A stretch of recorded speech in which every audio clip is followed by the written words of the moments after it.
Olha, destaque do Poder 360 que uma pesquisa Atlas Intel encomendada pela Bloomberg e divulgada hoje mostra que 81% dos brasileiros não confiam no Congresso. O STF não tem a confiança de 51,3% e o governo federal de 52%. Os militares tiveram um desempenho inferior ao do STF e do governo federal no quesito confiança. Segundo o levantamento da Atlas, 58% disseram não confiar no Exército e nas Forças Armadas. Quantos por cento, Barros? 58% disseram não confiar no Exército e nas Forças Armadas. Parabéns, hein, pela perfídia aí de vocês. Para 62,3% dos entrevistados, Pitoli, a invasão no Congresso Nacional e no STF do Planalto também, por apoiadores, né, do ex-presidente Jair Bolsonaro, foi completamente injustificada. O levantamento mostra que 83% discordam da ação realizada naquela data. Metade dos entrevistados não acredita que Bolsonaro foi responsável pela invasão de 8 de janeiro, enquanto 48% acham que sim. E o empate técnico, de acordo com os dados aí levantados por essa pesquisa da Atlas Bloomberg, que acho que o principal recorte é em relação à confiança dos brasileiros no Congresso e também no Supremo, que é muito baixa. Né? Quanto é no Congresso? 81% dos brasileiros não confiam no Congresso Nacional. E no Supremo? 51,3%. E no governo federal, 52%. Tá certo. Bom, vou fazer o recorte só inicialmente do Congresso. Vamos lá? Como é que eu vou acreditar num Congresso que tem como presidente Davi Alcolumbre? O cara diz que pode ter 81 assinaturas, 81, incluindo a dele, né? 81 assinaturas pedindo impeachment de Alexandre de Moraes, que ele não vai dar andamento ao processo de impeachment. Aí eu vou acreditar no Congresso? Quer ir para a Câmara? Como é que eu vou acreditar na Câmara que tem um presidente que se elegeu dizendo que pautaria o PL da anistia e depois que foi jantar na casa do Moraes, saiu jantado da casa do Moraes, não pautou o PL da anistia e mudou o discurso. Está falando fino agora. Está falando fininho agora. Como é que eu acredito num congresso desse? Para você ter uma ideia, conversando outro dia com um deputado estadual, eu descobri, só para você ter uma ideia aí, que um deputado estadual pode levar o seu mandato de 4 anos para conseguir aprovar um projeto de lei. Um projeto de lei. Ou seja, o legislador não consegue legislar com as regras que nós temos no Brasil. Então você elege um cara hoje. Como é que você elege o cidadão hoje? Você pode ter o voto ideológico, que é eu voto porque ele é de direita, eu voto porque ele é Bolsonaro, eu voto porque ele é conservador, tem o voto ideológico, ok? Mas quantos brasileiros, eleitores que ainda caem na pegadinha naquele cara, eu prometo dar saúde e asfalto para você, eu prometo a educação melhor para o seu filho. Promete o quê? Puta do mentiroso. Não vai dar nada, bicho. Mas tem gente que cai, não tem? Tem. Aí ele fala assim, eu prometo dar educação melhor para os seus filhos. Aí ele não consegue legislar, fazer uma lei para melhorar a educação. Então isso é uma puta do groselha, mentira. Mentira. Então o eleitor olha e fala assim, cadê meu deputado? É aquele ali. O que ele está fazendo? Ele não está conseguindo avançar com nada. Não dá para avançar. Então também tem a questão do bom não conseguir trabalhar. E aí tem as pautas, as votações, tem tudo que a gente acompanha nas negociações, já que política é arte do possível. Por isso que é duro ter estômago para suportar. E aí o número vem. 81% dos brasileiros não acreditam no Congresso. 51% não acreditam no Supremo. 52% não acreditam no governo Lula. Isso aí para mim é só mais um número. Agora, Bogo, a gente fala já sobre Exército, sobre Forças Armadas, que o número é impressionante. De brasileiros que não acreditam mais nas Forças Armadas. O que me impressiona são os que acreditam. Agora, voltando à questão do Congresso. O brasileiro não acreditar no Congresso, para mim, não tem nada de anormal. 81% não acreditam, Bogo. Mas como acreditar em Alcolumbre e Hugo Mota? Não, o que me impressiona não está no 81% que não acreditam. O que me impressiona está no 19%. 19% ainda acredita, Pitoli. Sim. Sim, não, mas, ô Bogo, 30% dos venezuelanos votam em Nicolás Maduro. É o mesmo percentual quase, um pouquinho mais baixo aqui no Brasil, da esquerda. Pode ver, as pesquisas de esquerda dá sempre aqueles 27, 26, 30%. Ele bate naquela média das pessoas que o barco afunda, tá sem comida, tá batendo palma. É geral. É geral.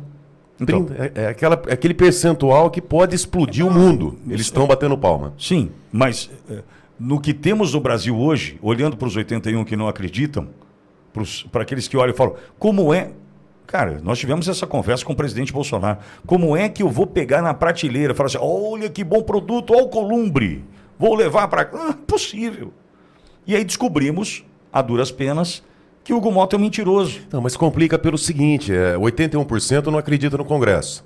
Né? Aí chega na eleição, reelege quase todo mundo. Exato. Então, poxa, o brasileiro... Vamos lá. Fica difícil. Agora, Bogo, 58% dos brasileiros dizem não acreditar nas Forças Armadas. O crime cometido, e veja, quem está falando sou eu, o crime cometido pelas Forças Armadas, para mim, no 9 de janeiro, vai ser, pode ter anistia ampla, geral e restrita. Tem o que eu trago no meu coração. E o que eu trago no meu coração, nesse ponto minha mãe fala que eu sou turrão, cabeça dura. Minha mãe fala isso. Você é muito turrão, cabeça dura, porque eu não consegui até agora digerir ou entender que existe um caminho para perdoar militar que colocou criança, idoso, dentro de um ônibus no 9 de janeiro, inocentes dentro de ônibus, e esses inocentes foram expostos como animais por 6 horas ou mais andando pelas avenidas da capital federal. Esses militares que cometeram para mim o maior e pior crime de guerra, que é o crime de perfídia, e porque outro dia encontrei uma ouvinte querida na Paulista que me disse, aprendi com vocês lá da Ouro Verde que é perfídia. Perfídia por quê? Porque naquele 9 de janeiro, o exército em quem nós acreditávamos disse para aqueles brasileiros que estavam diante do QG na Praça dos Cristais em Brasília que eles passariam por uma triagem e que seriam levados ao terminal rodoviário de Brasília. Eles disseram isso. Não. Vocês podem entrar aqui, vão para uma triagem e depois vocês vão para a rodoviária. Esses militares mentiram. Eles sabiam que estavam mentindo. Eles sabiam que precisavam prender aqueles coitados, daqueles inocentes que estavam ali diante do QG. Eu vou dizer para você, 58% que não acredita é pouco. E outra, hoje nós desacreditamos também nas Forças Armadas, porque se tiver qualquer problema no Brasil, qualquer perrengue no Brasil, nem combustível para a aeronave tem. Se bobear, não tem munição para meia hora de combate.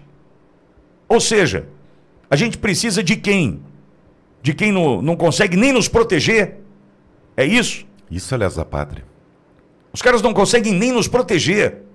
Os caras de fato... Veja, a perfídia, para mim, o turrão, o cabeça dura que sou, imperdoável. Eu quero morrer, quem sabe um dia, com a sensação de que perdoei esses traidores que colocaram brasileiros inocentes levados para um campo de concentração na Polícia Federal em Brasília. Olha, eu quero ainda viver muito, é claro. Quero ver meus netos chegarem. Eu quero. E quero que até lá meu coração amoleça para essa situação e eu perdoe esses que cometeram um crime de perfídia. Porque eu disse isso aqui ontem. Nós tivemos naquela quadra, naquele campo de concentração da Polícia Federal, crianças que passaram 24 horas sem se alimentar. Crianças que não tiveram a oportunidade de trocar as fraldas, porque não tinha fralda para trocar. Um banheiro para quase 2.000 pessoas. Foi isso que nós vimos ali. E nós vimos também um grupo de senhoras que se uniram de mãos dadas e fizeram oração por aquelas crianças para que elas pudessem dormir, mesmo sujas e com fome. Como é que eu vou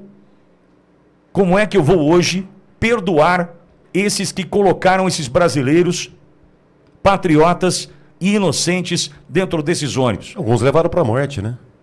Não saíram nunca mais. Mas não morreu. Nunca mais. Então, amigo, veja, 58% não acreditando nas Forças Armadas, para mim é pouco. É pouco. Porque além disso tudo, se eu esquecer a perfídia, se eu pensar no dia de hoje, e ó, os caras invadiram o Brasil, a Venezuela invadiu Roraima.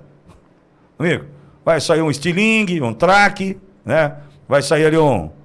Vai ser o quê? Eu vou defender como, gente? E aí não é culpa do soldado, do cabo, do sargento, não, aí é culpa do brasileiro, né? Que insiste em defender quem faz ou fez o L e que hoje vê Forças Armadas sem força para nada, né? Força sem arma, força... Como é que eles falam? Como é que chamavam as Forças Armadas? Frouxas armadas. Ou desarmadas, né? Então, Bogão, 58 é pouco. E dá até medo do lado que vão escolher, né? Imagina numa guerra aí envolvendo a Venezuela, Cuba, que lado que ficaria os melancias?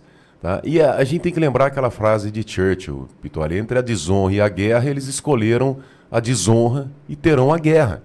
Porque como o Barroso disse, né, que os militares também gostaram, né, do acordo dele ter ido procurar o Departamento de Estado americano, porque os militares tinham negócios com os Estados Unidos. Que negócio vocês têm agora? Que negócio? Tem lei magnífica agora nas costas de vocês. Tem seção 301, tem investigação do Carvajal, tem OTAN. Olha o que vocês apoiaram. Como é que ficam os negócios agora, os interesses das Forças Armadas brasileiras com os Estados Unidos? Vocês acham que qual que é o caminho que vocês terão? Tá? Isso por causa de meia dúzia de generais melancias, que eu considero sim, essa situação que você descreveu agora. Eu lembro o general Dutra dizendo, a população, os manifestantes acreditaram que nós estávamos lá para salvá-los. Que maldade! Que maldade! O povo sim acreditava nas Forças Armadas. Tá? Não de intervenção militar, ou sei lá, um pensou, o outro não pensou, isso aí é tema proibido. Agora, acreditando nas Forças Armadas, enfim. E os senhores ainda vão lá e tiram sarro. Né? A população acreditou nas Forças Armadas, nós vamos lá, prendemos todo mundo. Aí aparece o Alexandre de Moraes, tem muita multa para aplicar, muita gente para prender. Aí aparece o Ayrton Vieira, eles vão ter o que merece, é prisão. É isso aí. Vocês são desprezíveis. É o Brasil do golpe da esquerda, é o do golpe destes que aí estão do sistema do 8 de janeiro.